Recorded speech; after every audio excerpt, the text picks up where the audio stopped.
Welcome to Market Makers, where we explore the fascinating world of wine, beer, and spirit makers and the stories behind these amazing brands. Joining us today is David Suk, the co-founder of St. Luna. Welcome to the program, David. Hi, how are you, Rusty? I'm Glad doing to be fantastic. here.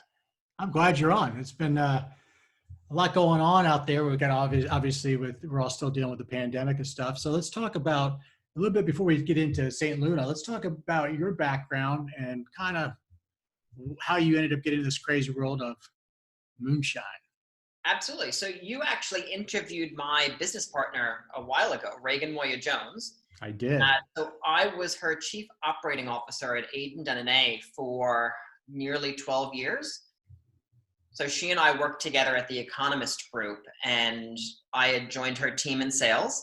Shortly after that, she had founded Aiden and Dennenay, and I joined the team as the COO. So she and I worked side by side for 12 years. I think she referred to that as like the dream team. It was, yes, absolutely. I mean, she cherry picked all the great folks from The Economist and brought them along to Aiden and Dennenay when the time was right. But so I was predominantly in charge of sales, marketing, supply chain, and in that time span, I had opened offices in London, in Paris. We had an office in Sydney already that was run by her sister. I had an office in Tokyo, offices in Canada, and so we expanded really, really fast. But that happened to me when I was in my early 20s. So I knew that wasn't going to be the only entrepreneurial startup that I was involved in. So Reagan and I had many conversations about sort of the next chapter of what Aiden and Dennenay could be, and it's actually a funny story. It was Thanksgiving, and I had been, drinking a little bit too much, probably to kind of cope with all the family coming in and out. And as we're cleaning up, two of my aunts had stayed behind, and we were sitting by the fire, having a few glasses of wine, just joking about what the next family business could be. And after throwing out, 100 ideas of what it could possibly be, one of my aunts was like, "Well, they always say, do what you know." And we started laughing that it should be an alcohol business. And so I swear that's exactly how it happened. And so the next morning I woke up and I thought to myself, if I actually could recreate or sort of modernize what the moonshine industry is known for, create St. Luna, then I could basically create my own category. And so while all of the other big guys are spending hundreds and hundreds of millions of dollars to differentiate their vodkas and differentiate their gins, if I could carve out my own space, then I wouldn't need, obscene amounts of money to create my category and to differentiate myself. I would be different just because there isn't a modern version of what moonshine is. So let's talk about moonshine a little bit. So why did you choose the moonshine category? Because it was where you really felt like you could turn the elegance of the brand. Because, when you look at St. Luna, it's got this really elegant brand. Mm-hmm. When you think of moonshine, it's, it's got that kind of edgy kind of connotation to it. Talk a little bit about that. That was the thinking behind the brand. Is we take something that is historically significant in the US, modernize it, create this beautiful brand around it, but something that was still accessible. Like, that was always really important. Like, you want that elegant, you want the sophistication, but it has to be approachable. And then you're combining that with the danger element that is moonshine. The hook obviously was finding a moonshine that tastes good, because there aren't many. And so after I had had the idea, I approached Reagan about it, and we started thinking about, well, could it be done? We didn't want it to skew down market. We definitely wanted to hit more of that premium space. Maybe a year or two later, we were actually making bar soap at Aiden Dennenay, and serendipity, just the way the world works. The lead chemist that was making that bar soap was a master moonshine maker. So Scott Smith, who's actually a partner at St. Luna now, is the person that had come up with this moonshine recipe. So when you first met Scott, what was your first impression? Scott he's a gregarious guy, super, super smart. So prior to meeting Scott in person. I had talked to Scott on the phone dozens of times because we were making soap together. So I had already known that he was just this master chemist. I think he's got about 32 patents that he's created.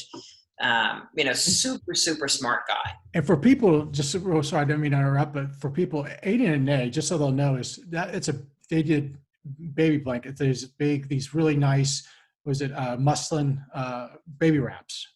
Yeah, so it's made from cotton, and the way that it's woven is considered a muslin fabric.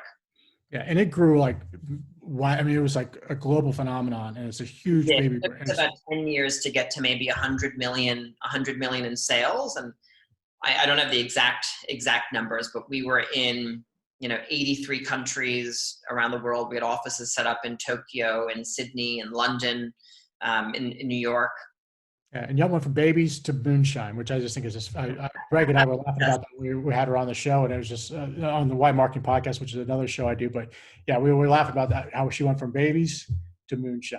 So yes, you're doing the exact same thing. So, so Scott was making the soap. That's how you found him. And then you went in and I guess through conversations learned that he was a master distiller of moonshine. Yeah, and so when I met him, I was nervous because you just never know what you're going to get, right? And when you're thinking about bringing a partner into the business, you want it to be much more than just, he brings a fantastic recipe to the table. Like it's somebody that you want to have a drink with. Yeah. And, Scott and I have actually become really, really good friends. I can imagine. You spent a lot of time together too. Yeah, he's a great guy. He's a lot of fun.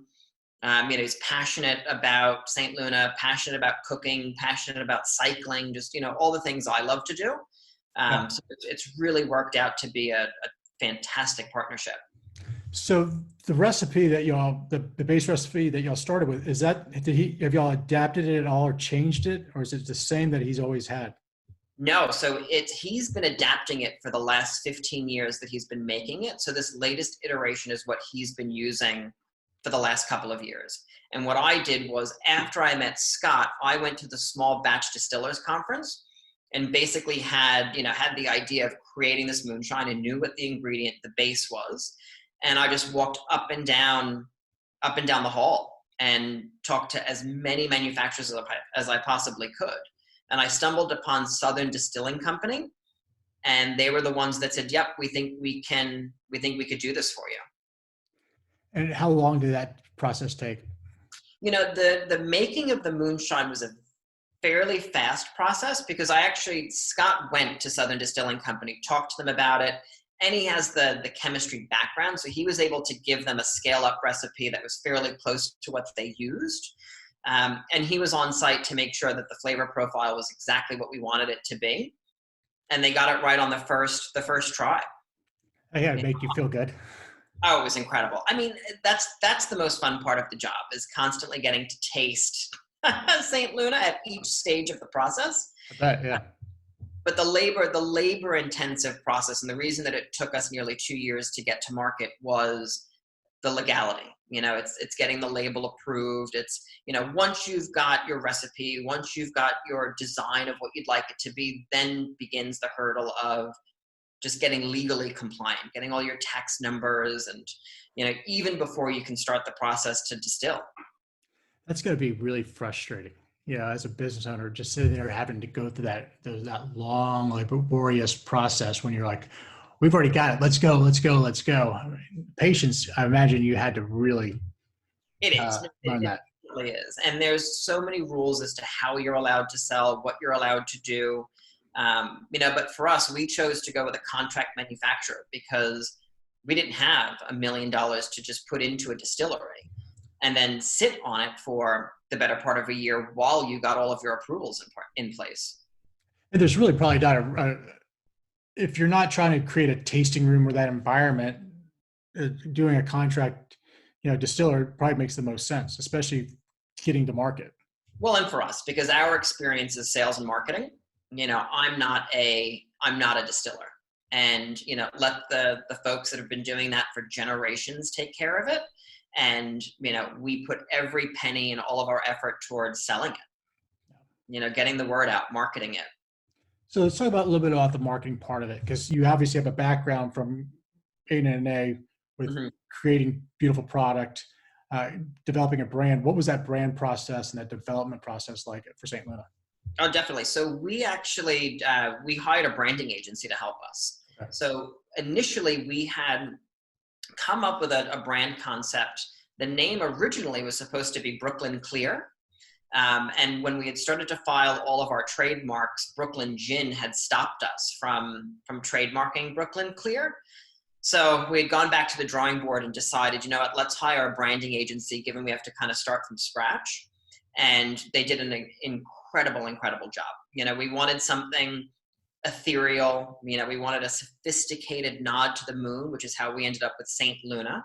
And even when you look at the packaging, there's a nice sort of star constellation in the background of the label. The label is a navy blue night sky. So all of those elements were things that the branding agency took into consideration. Just in the bottle, it just everything when you look at it, like plus with it on a clear liquid, just makes it just seem very almost a crystal feel to it. It does, yeah, it absolutely does. And again, we leveraged a lot of our Aiden and Danae connections. You know, the gentleman that did all of our bottle packaging for our skincare line is the person that helped us find this bottle, the enclosure, all of that. And then like when you're going out there and just doing your actual marketing, has there been some similarities as well as kind of that grassroots, getting it out there?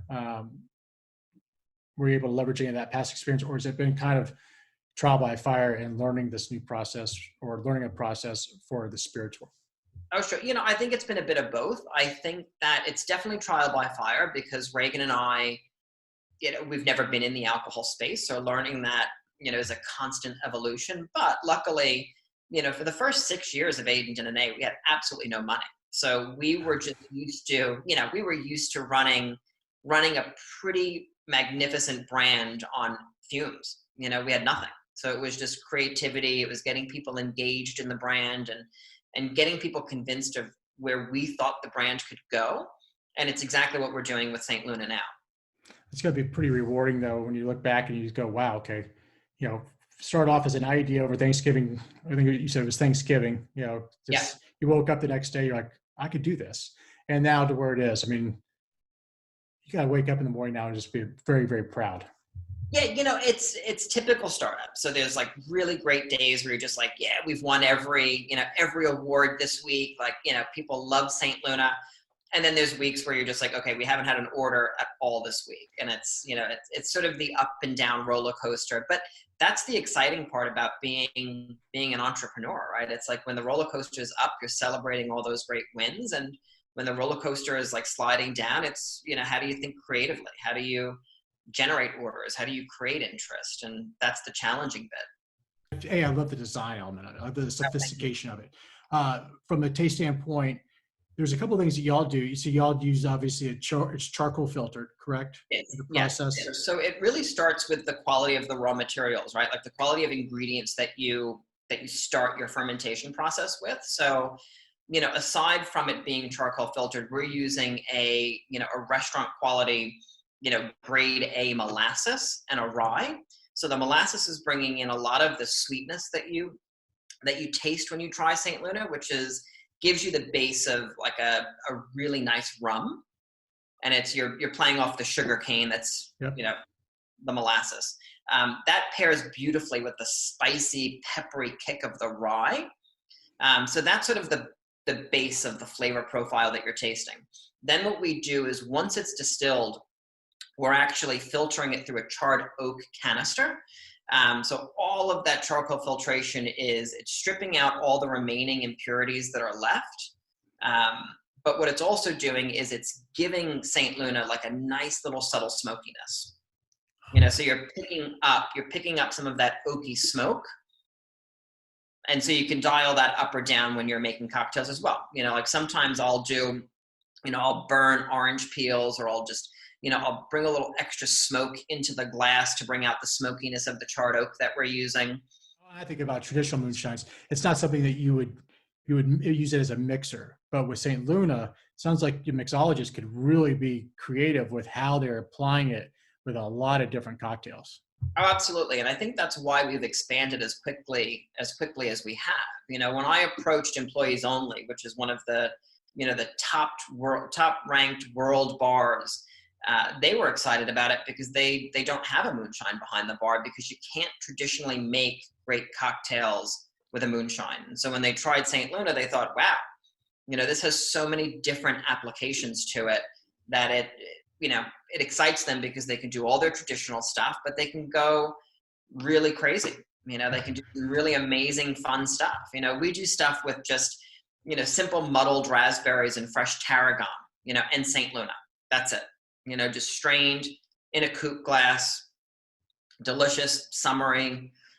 We do a lot of stuff with watermelon, lots of stuff with strawberry and basil. There's a lot of different ways that you can drink St. Luna, and a lot of different drinks that it fits into.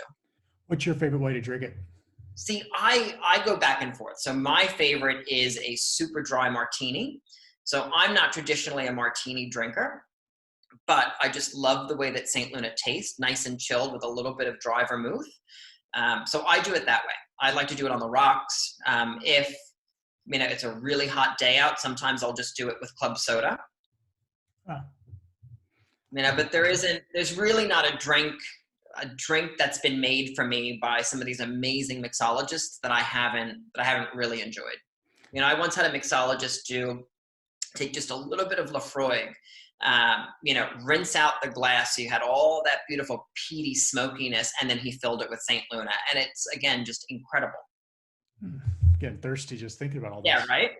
And obviously you're still getting this product out there, making people aware of it. Is there going to be additional evolutions of the product, or are you going to stay with just pretty much your standard moonshine?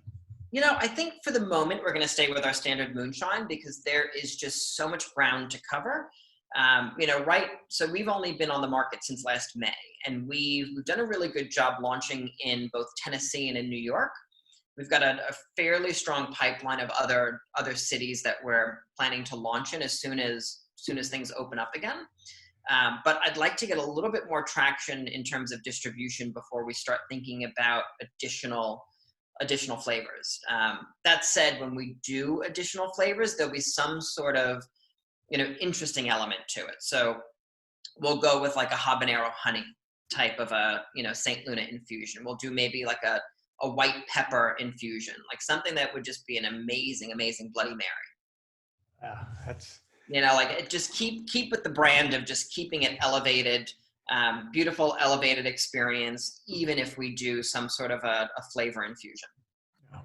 I think it sounds like you've got a great base product, and for really the short time it's been on the market, it sounds like you guys are doing this amazing stuff. So, oh, thank you. Well, it's been interesting because when you bring up moonshine, everybody kind of has an instant reaction of, oh, yikes, that's going to burn. Yep, exactly. And it doesn't. Every time people try it, I've not had one person that didn't like trying St. Luna. And when I bring it to a mixologist or a bartender, you can instantly start to see the wheels turn, and they get excited about it. And I want to be that excitement behind the bar, because it means that they're going to talk to their customers about it.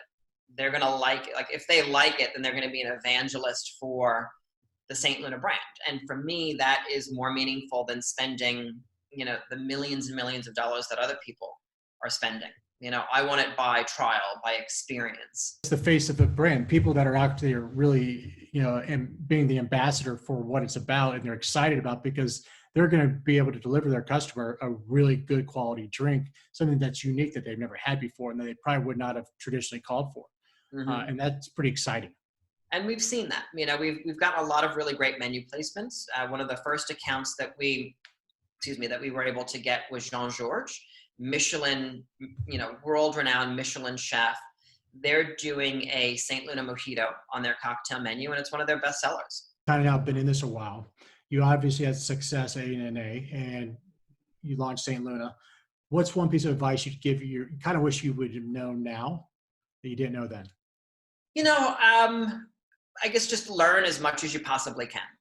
Even when we were entrenched in St. Luna, I approached each and every day with the understanding that I didn't know everything, and I desperately needed to learn from people who had been there before me. So even with St. Luna, I'm going into this eyes as open as can possibly be, just asking anybody really, who can give me advice on what we should do, who we should talk to, you know. And I think that's probably the best advice. Is the industry is constantly changing. Yeah. The other thing is network. I mean, network as much as you possibly can, because every account we have is through some sort of personal relationship, whether it's my personal relationship, it's Reagan's personal relationship, or our distributor salespeople. Relationships are so important in any part of the business. So it's probably makes a lot of sense. I mean, especially in this industry, because it's, I mean, you talk about a fragmented industry because of every state, every region, it's all different. So Well, having those people that are your advocates. and there's so much competition for menu spots, so much. And you know, you want to be the person that is just friendly, nice. You've got a great quality product, but they have to have a reason to want to put you on the menu over putting Tito's on the menu that they know is going to sell 50% of their sales. Yeah. Wow. It sounds like you guys have obviously a good starting point, and there's only going to be more to come. So I really appreciate you coming on and sharing more about St. Luna and your background. It sounds like we've got a lot to look forward to with the product. So if you'd like to learn more about David and St. Luna, please visit us at promogocrm.com and check out our blog. If you'd like to be one of our guests on a future show, please also reach out to us, because we'd love to talk to you about being one of our amazing guests. Till then, I'm Rusty Pepper, VP of Sales at Promogo. Thanks for watching. Hey, David, thanks again. I really enjoyed it. I appreciate it. Thank you.